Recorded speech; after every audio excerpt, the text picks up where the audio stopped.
Praise the Lord. கர்த்தருக்கு ஸ்தோத்திரம். இந்த நாளுக்காக எடுத்துக்கொள்ளப்பட்ட வேத வாக்குத்தத்தம் ஏசாயா 43வது அதிகாரம் 5வது வசனம். பயப்படாதே, நான் உன்னுடனே இருக்கிறேன். ஆமென்.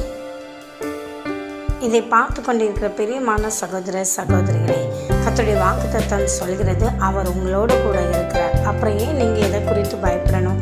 எதை குறித்து நீங்கள் பயப்பட வேண்டாம். கர்த்தர் உங்கள் கூட இருந்தான்னா அவர் எல்லாவற்றையும் உங்கள் கூட இருந்து அவர் நடத்துவார், ஆசீர்வதிப்பார், பாதுகாப்பார், எல்லாம் செய்வார்.